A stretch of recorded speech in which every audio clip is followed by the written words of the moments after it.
My fellow fighters and the people of the world, it seems as if certain things, when they're said by the CIC, it becomes a problem in the society until someone else has to come and say the exact same thing.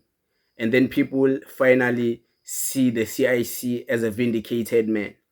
Like this thing of the Sandf. Now there's a statistic that has came out about how the South African National Defence Force is unfit, talking about stamina wise, talking about physical fitness, talking about all types of fitness that has to do with soldiers being worthy. Like a car, but this car is a road worthy car. Soldiers, war ready soldiers. But the statistic is crazy. But I will first want you guys to listen to the CIC. Then you can hate him all you want. Then you'll shang a statistic. Listen to this. Just take a walk and look at a South African soldier walking. You see a demoralized man who's carrying a rifle, and you see that rifle is heavy on him. He's not even fit. Just take a walk and look at a South African soldier walking. You see a demoralized man who's carrying a rifle, and you see that rifle is heavy on him. He's not even fit. That's what the CIC had to say about this matter. Speaking about a demoralized man carrying around a rifle, and it seems like this rifle is just heavy on him because the training didn't give much of strength to our soldiers. Makes you wonder, where do our soldiers train? Yeah, we know where they train, but where they train, how do they actually get proper training? How did they end up entering into the Sandf? Things like that. Very interesting things. And this is something General Mkhwanazi once spoke about. But we'll speak about what General Mkhwanazi spoke about in this one of these other committees where he was speaking about career politicians. And there was also in a conversation with the same Julius Malema, the man we're talking about here. But guys, watch this. Eyewitness News reports this. Sandf audit reveals only 27% of soldiers fit for duty. Sandf audit reveals only 27% of soldiers are fit for duty. The General Mkhwanazi, in a conversation with the CIC in the other committee, I believe it was the second day. The first day, the general was speaking to the evidence leader. The second day, about Julius and the rest came and they spoke. In a conversation with the CIC, he started with a conversation about, are you a career politician? Mkhwanazi, the general, said, yes, I am. Because most of my career work within the polo, he said, are you a career policeman, not politician? He said, yeah, almost my whole life I've been working within the police, so I would say I'm a career policeman. What. And then the conversation went on, very interesting, it was going. And then the man also said, in one of the discussions as they were flowing in that beautiful discussion, he also mentioned, I won't put a video here, you guys know exactly what I'm talking about. He also spoke about some people who end up joining the police force. And of course, it's not just the police force, even the Sandf. Those people are just joining not because they genuinely want to fight for the country, but because they want to do it as a career so they can get money to take care of themselves and their families.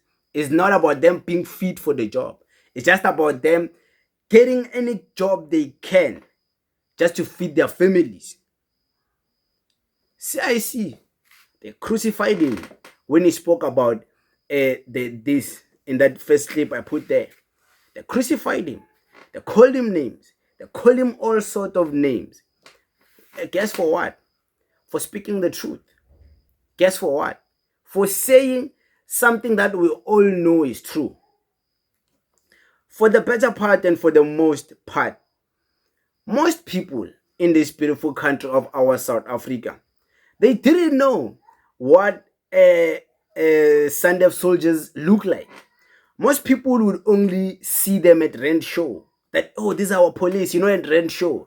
There's this other facility department, like it's like a space that is fully dedicated to showcase the Sandf missionary, the soldiers and the bombs, the trucks, the kumbas, the rifles, everything that has to do with the Sandf.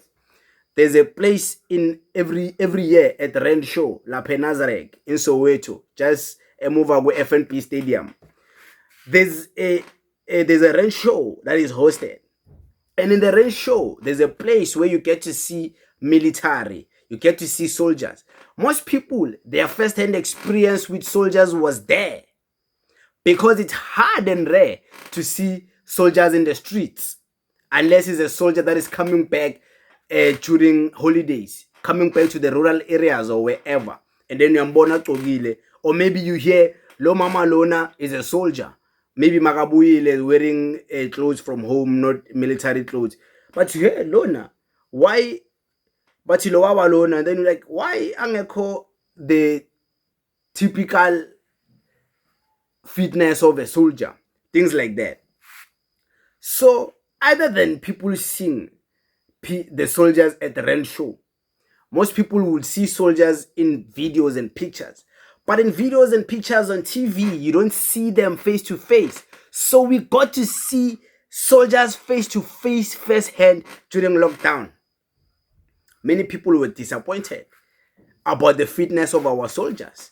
I remember very well, social media was buzzing when they deployed the Makumba to patrol the streets during lockdown. And we saw our soldiers. Many people lost hope in the soldiers of this country by looking at their fitness. Many people, they lost hope. Many people, they didn't like what they saw, because a soldier has to represent the defense force of the country. And when you see soldiers of other countries, you see the American military, the American, all types of different soldiers from, we know the special forces and special task forces within police and military. But here we are talking about the whole Sandf. And we're looking at our soldiers like, hey, one, is this the best we could offer? We got disappointed. And Julius Malema was the only one brave enough to say this in a press conference, in a press alive. At yo, our soldiers, you see, defeated men, demoralized men, because they're not empowered with the fitness right training. Now, but only 27% of the soldiers in South Africa are fit for duty. 27% out of 100. That means if there's 1,000 soldiers, only 270 of them are fit. Yo. And we know very well it's not 1,000 soldiers. It's a lot of soldiers. Probably 100,000 soldiers. So in a group of 100,000 soldiers, only 27,000 of them are fit for duty out of 100,000 soldiers. Yo. Huh? No. But guys, it is what it is. Thank you very much. Thank you.